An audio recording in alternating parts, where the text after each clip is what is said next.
ውስጤ እንደው ምንም ለውጥ የለውም። ተቃጠልኩ። በቃ እኔ ሊጠፋ ነው። ሚስቴ ተይ እንደዚህ አትበይ፣ ዓይንሽ አይጠፋም። ምን አባቴ ላድርግልሽ? እሺ ከዚህ በላይ ነይ እስቲ ታጠቢ። ነው እንደዚህ የሚያክለፈለፍሽ ታፈስ? አይ ጋሼ እንትን ልጆት ልጄ ምን ሆነች? አይደለም እኮ እንትን ጋሼ አባዬ ተቃጠልኩ። እባክህ እርዳኝ። ምንድን ነው የሆንሽው? አይኔ ላይ የሆነ ነገር ፈሰሰኝ። አይኔ ሊጠፋ ነው። በቃ አስጦር ነው። ለምን ስርዓት ያዥ አልሽኝ ብለሽ ነው እንደዚህ የሚያጨማልቅሽ? ቆዳ ይመለከታል። በፈጠረሽ አትፈታተኝ። እህቱን ገደለ መባል አልፈልግም። ቆይ እንዴት ነው የምትፈታተኑ? ልጅቱ ምንድን ነው ያደረግሻት? ሰውዬ ይሄን በአምላክ ልቀቀኝ ብያለሁ። ዛሬ ልጅቷ ምንድን ነው ያደረግሻት? ልቀቀኝ ያልኩ ነው። በአምላክ ምንድን ነው ያደረግሻት? ምንስ ማደርጋት ይመለከታል? በአምላክ እባክህ አንቺ ልቀቂኝ፣ እንዳትነኪኝ። እሺ በላይ ልቀቃት። ቆይ ልቀቂኝ፣ እንዳትነኪኝ አልኩሽ። በጣም ደከመኝ እኮ። በጣም ይቅርታ። አንቺ እንደፈለግሽው እዛ ሆነሽ ቢሆን ኖሮ ይሄ ሁሉ ነገር አይፈጠርም ነበር። ይፈጠራል እንጂ ምክንያቱም እኔ ለስቃይ ብቻ ነው የተፈጠርኩት። ተቃጠልሻ? እኔ ልቃጠልልሽ የኔ እናት። አመሰግናለሁ ታፈስ፣ እውነት በጣም አመሰግናለሁ። በይ በቃ ዝም። ምንድን ነው ይፍቱ? እሳት ለብሰሽ ትመጪ አይቼ እኮ ነው የተከተልኩሽ። ምንድን ነው አንቺ ነሽ የምትያት? ምን አድርጋ ነው? የልጅህን አይን ልታጠፋ የነበረችው እሷ ናት። እኔ እትዬ በገዛ እጇ ይሄን እንደማታደርግ እኮ አውቃለሁ። እራሷ እትዬ ናት። ምን አልሻችን? እኔ አንቺ ክብረ ቢስ ከካም አንቺ ነሽ አይደል? አንቺ ነሽ አይደል? አንቺ ማትረቢ እኔ አይደለሁም እትዬ። ኧረ አይደል ተባረሻለሽ። ነጋ ብለሽ ሻንጣሽ ይዘሽ ውልቅ በይሽ።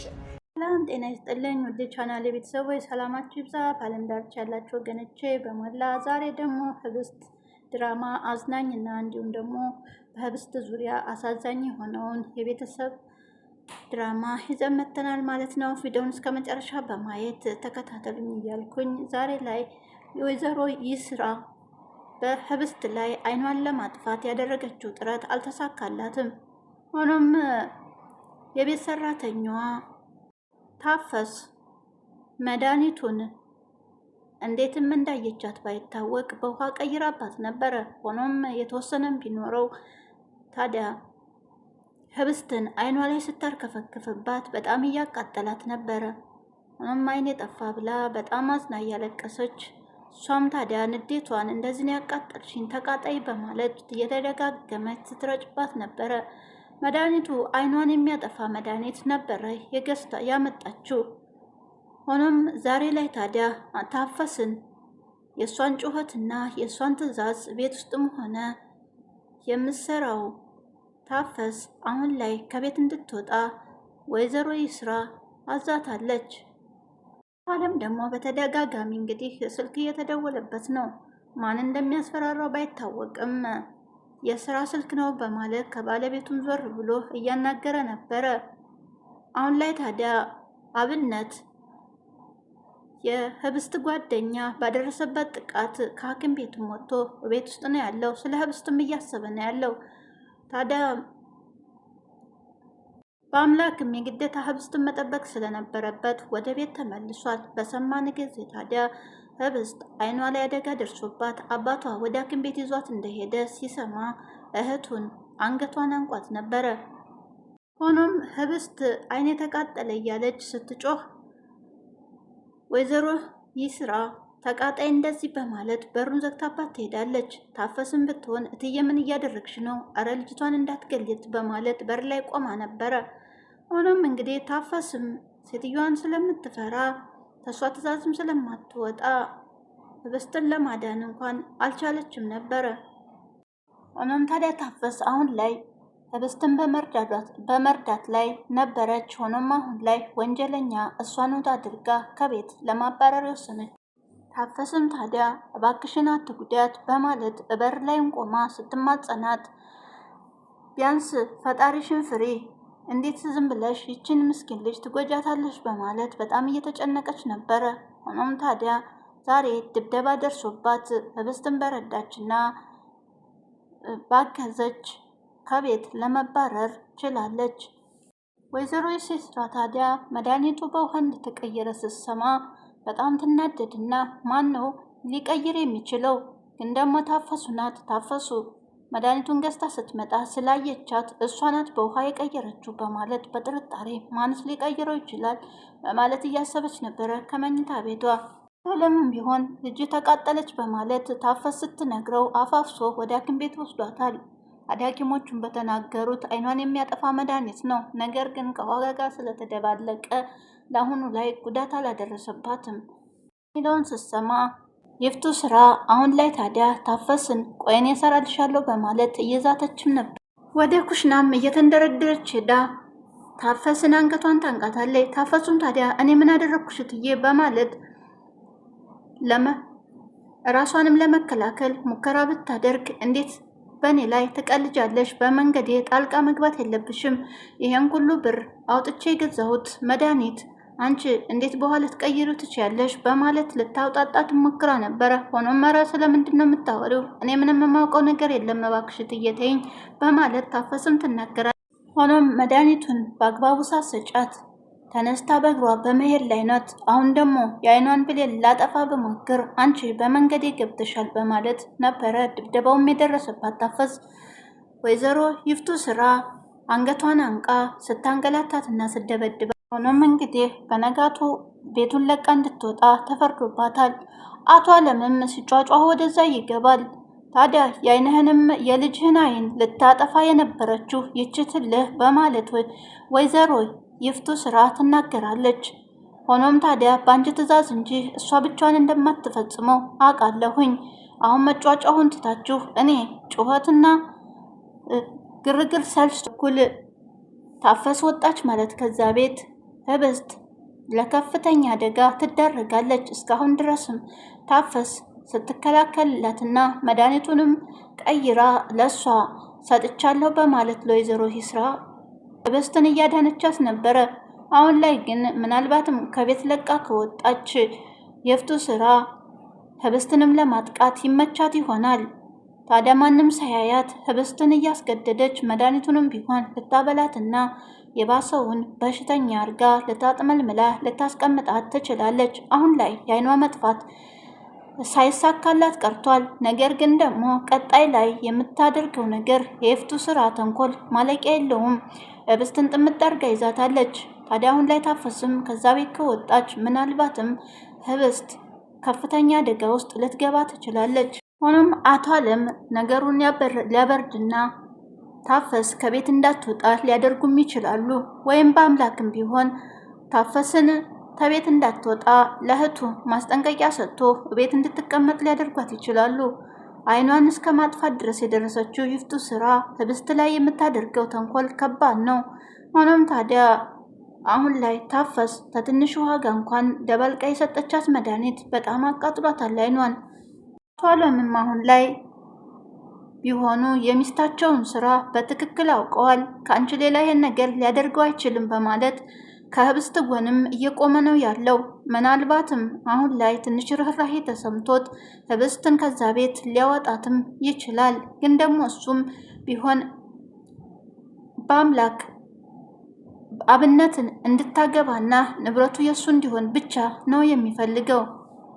ሆኖም ታዲያ ይህን ኬሚካል መድኃኒት የተቀላቀለ እዚህ ቤት ምን ይሰራል? ማንስ አመጣው? በማለት ጥያቄያቸውንም አቅርበው ነበረ አቶ አለም። ሆኖም ታዲያ ሁለቱ ሲጨቃጨቁ ነገሩ ገብቷቸዋል። አቶ አለም በይፍቱ ስራ እንደመጣና ታፈስንም ደግሞ እንደታዘዘች በደንብ ሆኖ ነው የገባቸው። አቶ አለም ቢሆን አሁን ላይ ሄርሜላ ይዛተች ነው፣ ፎቶ ይዛበታለች። ስለዚህ ፎቶውንም ደግሞ ለቅቄ ጉድኖ ማደርግህ ብር አምጣ በማለት እንግዲህ እየጨቀጨቀችው ነው ያለው።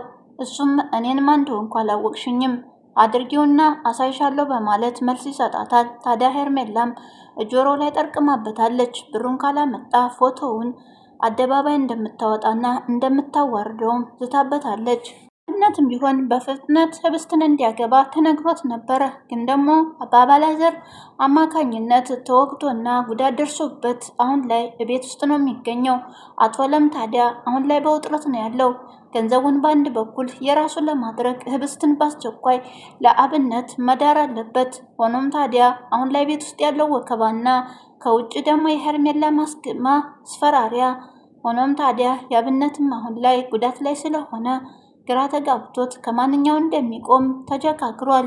በአምላክም ቢሆን በጣም ተናዶ ስለነበረ ህብስት ላይ ባደረሰችው ነገር በደንብ ራሷ እንደምታደርሰውና ስለገባው አንገቷን መጥቶ እህቱን አንቋታል። በታፈሰ አማካኝነት ቢተዋትም እንኳን ሴት አድርጎ ይዟት ነበረ ጉሮሮዋን። አንቺ ነሽ ያደረግሽው፣ ምን አደረገችሽ እስከዚህ ድረስ አይኗን ለማጥፋት የወሰንሽው? በማለት ታዲያ ራሷ ናት በማለት ለጊዜው እንዲረጋጋ ታፈስን በመሃል ትገባለች። በአምላክ ታዲያ ወንድሟ እንኳን ቢሆን ይህን ተንኮል እንድትሰራ አይፈልግም። ከዚህም በጥፊትም ታዲያ ለእህቱ አንቺ እህቴ ባትሆኚ የተሻለ ነበረ፣ ግን ምን ያደርጋል፣ ግን ደግሞ ጥፋት ስታጠፊ ገድየሽ እኔ እስር ቤት እንዳልገባ እያለ በተደጋጋሚ ይፍቱ ስራንም እየተናገራት ነበረ። አሁንም ቢሆን ለረጅም ሰዓት ግድግዳ ላይ አጣብቆ አንገቷን ሲጥ አድርጎ ይዟት ነበረ።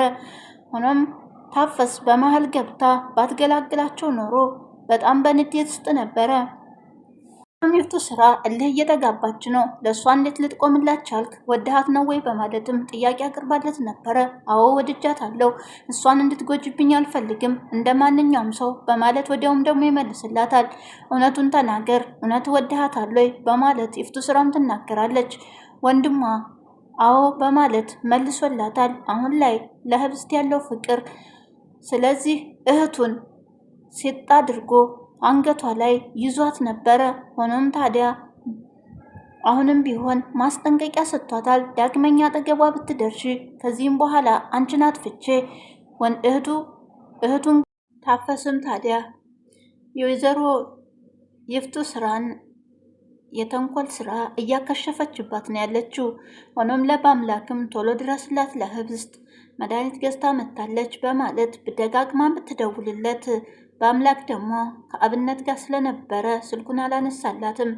ባየው ሰዓት ቆይቶ ስለነበረ ሁኔታው ሁሉ ተከስቶ የህብስትም አይን ጠፍቶ ይቀር ነበረ። ሆኖም ታዲያ አማራጭ ስታጣ በውሃ ቀይራ ትሰጣታለች።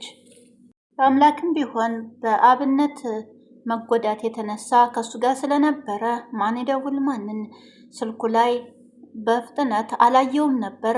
ሆኖም ታዲያ ግራ ሲያጋባት እንግዲህ የህብስትን አይን ከአደጋ ታድጋላታለች። ሆኖም በውሃም የተበረዘው ፍንጥቅጣቂውን እንኳን አቶ አለም እንደደረሰ ቶሎ ብለው ወደ ሐኪም ቤት ወስደው አስጠርገውላታል። በዛ አማካኝነት ህብስትም አይኗ ከመጥፋቱ ድኗል። ፈሱም ብትሆን ነገሩን ቢገባትም ግን ደግሞ እሷን ለማጋለጥ ወይዘሮ ይፍታን ስራ ያደረገችውን ነገር መናገር አልፈለገችም። ነገሮችን ስሸፋፉን ቆይታለች። ሆኖም በእሷ ላይ ነገሩ ሲመጣባት እሷ እንዳደረገችው ስትናገር ነበር። ወይዘሮ ይፍቱ ስራ ታፈስ የልጅህን አይን ልታጠፋልህ ነበረች፣ እሷ ራሷ ናት አይኗን ልታጠፋ የነበረው ብላ ብትነግረውም ለባሏ አቶ አለም ደግሞ ነገሩ ገብቶታል። ወዲያውም ታዲያ ታፈስ ራሷን ለመከላከል ነበረ ጋሼ ስማኝ እኔ ያላደረኩትም በማለት የመለሰችው። ሆኖም አቶ አለም የሚስታቸውን ስራ የወይዘሮ ይፍቱ ስራን ስለገባው እሷው ራሷ እንዳቀነባበረች ስለገባው አንቺ ነሽ ያደረግሽው፣ ምንም አትጨቃጨቁ ቤት ውስጥ፣ ለዚህ ደግሞ ምንም አይነት ማስተባበያ አልፈልግም፣ አንቺ ራስሽ ነሽ አይኗን ልታጠፊ የነበረው በማለት በባለቤታቸው ላይ ወይዘሮ ይፍቱ ስራን ያጋልጧታል። ሆኖም ታዲያ አቶ አለምም የዚህ ቤት ጭቅጭቅ ሰልችቶኛል በማለት ጥሏትም ወደ ውጭ ይወጣል። ታዲያስ የወይዘሮ ይፍቱ ስራም ከኔ ይልቅ ሰራተኛ ታምን ጀምሮይ በማለት አንተም ንቀኸኛል እኔም በማለት በጣም ተናዳ የበቀሏን ታዲያ ታፈስ ላይ ትደበድባታለች። ያለምንም ርህራሄ መሬት ላይ አስተኝታ ታፈስን የሁሉ አንቺ ስራ ነው መንገዴን የምትዘጋጊው በማለት እየደበደበቻት በሱም ብትሆን ከፍተኛ ድብደባ ደርሶባታል። ለህብስት ስትል ህይወቷን አደጋ ላይ ሰውታለች። ግን ቀጣይ አሁንም ቢሆን ታፈስም በዛ ቤት ብትሆን አሁን ላይ ልታምናት አትችልም። ስለዚህ ታፈስም ሆነች ህብስት አሁን ላይ የጥቃቱ ሰለባ ሊሆኑ ይችላሉ። ከዛ ቤት ምናልባት ከወጣይ ታፈስ ህብስት ብቻዋን የጥቃቱ ሰለባ ሆና በዛ ቤት ስቃዋ ይቀጥላል። ግን ደግሞ እስከ መቼ ነው ህብስትን እንደዚህ እያሰቃየቻት የምትቆየው? ወይዘሮ ይፍቱ ስራዋ መጋለጥ አለባት። ነገር ግን አንድ ሰው ወይ የሆነ ነገር ስታደርግ ቢያጋልጧት የተሻለ ነው። አቶ አለምም ራሱ ልጄ ልጄ ይበል እንጂ እሱም ታዲያ ንብረቱን በእጁ እስከሚያስገባ ድረስ ህብስትን ለአብነት ድሮ የፈለገውን በእጁ እስከሚያደርግ ድረስ ነው። ሄርሜላም ብትሆን ወደ ሀብነት እየተመላለሰች ነው ያለችው። አሁን ላይም በስልክ ስትደውልለት ነበረ። እሱም ታዲያ ደህና ነኝ አታስቢ፣ ስላደረግሽልኝም አመሰግናለሁ። በእርግጥም ወድቆ ያገኘችው ሄርሜላ ነበረች የደረሰችለት። ወደ ሐኪም ቤት የሚወሰደችው ሄርሜላ ናት። አሁንም ቢሆን መሄጃ የለኝም በማለት እሱ ጋር ደጋግማ ትደውላለች። እሱም ታዲያ ወደ ቤት እንዳትመጣ እኔ ደህና ነኝ፣ ለእኔ አታስቢ፣ ባለሽበት እዛው ተቀመጭ በማለት መልስ ሰጥቷት ነበረ። ግን ደግሞ ቀጥ ብላ ወደ ቤቱ መታ በር እያንኳኳች ሄርሜላ ታዲያ በር ስታንኳኳ አብነትም እንዴት በአምላክ አሁን ሄዶ አሁን ተመለሰ በማለት በሩን ሲከፍተው ሄርሜላ ነበረች። ከዚህም በፊት ታዲያ ይቺ በጣም ተንኮለኛ እንደሆነች ሁሉም ላይ ያደረሰችውን ጥቃት ስለተገነዘበ ከሱም እንድትረቅ አስጠንቅቋት ነበረ። በአምላክም ቢሆን እዚህ ቤት መምጣት የለባትም፣ ከዚች ልጅ እራቅ፣ በጣም ተንኮለኛ ናት በማለት በነገረው መሰረትም ሊያስጠጋትና ሊያቀርባት አልፈለግም። አሁን ላይ ግን ደግሞ ወደ ቤቱ መታበታለች። በሩንም ሲከፍት ሄርሜላ ነበረች። አቶ አለምንም ቢሆን እያስፈራራችና ማስጠንቀቂያ እየሰጠችው ነው ያለችው። አቶ አለምም ቢሆን በሄርሜላ ማስጠንቀቂያ እየፈራ ነው ያለው። በአምላክ ታዲያ አሁን ላይም ቢሆን ህብስትን ከአደጋው ለማዳን እየታገለ ነው ያለው። ሆኖም ታዲያ እሱ በሌለበት ጊዜ ይፍቱ ስራ አሁንም ቢሆን ጥቃቷን ትቀጥላለች። ግን ደግሞ ዛሬ ላይም አይዞሽ ከጎንሽ ነኝ፣ ካሁን በኋላ ማንም አይነካሽም በማለት ከጎኗም ነው ያለው። አሁን ላይ የደረሰብኝ ጥቃት ቀላል አይደለም፣ ግን ደግሞ በቃ አንተ አልነበርክም በማለት መልሳለታለች። ከመኝታ ክፍሏም ሆኖ እየተንከባከባትና አሁን ላይ ከጎኗ ነው ያለው። ህብስትም ብትሆን አሁን ላይ ጥቃት እየደረሰብኝ ነው፣ ግን ደግሞ አሁንም ቢሆን ተጎድቻለሁኝ፣ አሁንም አልፈልግህም፣ ውጣልኝ በማለት ነበረ በአምላክን የነገረችው። ታዲያ ታጥቃቱ ሳላድንሽ በመቅረቴ በጣም ይቅርታ በማለት ይቅርታም ይጠይቃታል። ሆኖም ታዲያ አሁን ላይ ይቅርታ አድርጋለትም በሩን ቆልፎ ከጎኗ ተቀምጧል። ግን ደግሞ የጥቃቱ ሰለባ ቀጣዩ የሰራተኛዋ ታፈስ ምን ይገጥማታል የሚለው አሳሳቢ ጉዳይ ነው። ምክንያቱም አሁን ላይ ከቤት እንድትወጣ ታዛለች። ታዲያ ሰለባውንም ማስተናግዳ እሷን ከቤት ለማባረር ይፍቱ ስራ ተናግራለች። እየናቀችኝም ነው፣ ሳዛትም አሰማኝም በማለት እየተናገረች ነበረ። ግን ደግሞ ከቤት ምናልባትም ተሷው ጋራ መልሰው ሊያስታርቋትም ይችላሉ። እንደሞ ይፍቱስ ታፈስ ከቤት ከወጣች አሁን ላይ ታዲያ ህብስት ቀጣዩ ጥቃት ምን ይሆን የሚለው አሳሳቢ ጉዳይ ነው። ለማንኛውም ህብስትስ የቀጣዩ እቅዷን ማን ያባክንባት ይሆን? ይፍቱ ስራ እንደሆነች አሁንም ቢሆን ተይዛ ወደ እስር ቤት ካልቀረበች በስተቀር አሁንም ህብስትን መጉዳቷ የማይቀር ነው። አቶ አለምም ቢሆን የራሱ ችግር ይዞት እንጂ ህብስት ልጁ እንዳደለች ጠንቅቆ ያውቃል። ግን ደግሞ ገንዘቧን ወደ እሱ እስከሚያዞር ልጄ ልጄ እያለ አንጀቷን የሚያባባት ከዛም ቤት እንዳትወጣ የሚያደርጋት ታዲያ አሁንም የጥቃቱ ሰለባ የሆነች እዛው ቤት ተቀምጣለች። በአምላክስ እስከ መቼ ጠብቋት? እሱ ዞር ሲል ወይዘሮ ይፍቱ ስራ ልታጠቃት ትገባለች። ሆኖም ታፈስ ተጎኗ ሆና ጥቃቱን እየተከላከለችላት ነበረ። አሁን ላይ ታፈስ ከወጣች ግን ከፍተኛ ጉዳት ይደርስባታል። ለማንኛውም ታፈስስ ከዛ ቤት ትወጣለች የሚለውን ቀጣዩን እናያለን። የዛሬው በዚሁ አብቅቷል። በያላችሁበት ሰላም ቆዩልን። ለሀገራችን ለወገኖቻችንን ሰላምና ፍቅር እየተመኘው እሰናበታችኋለሁ።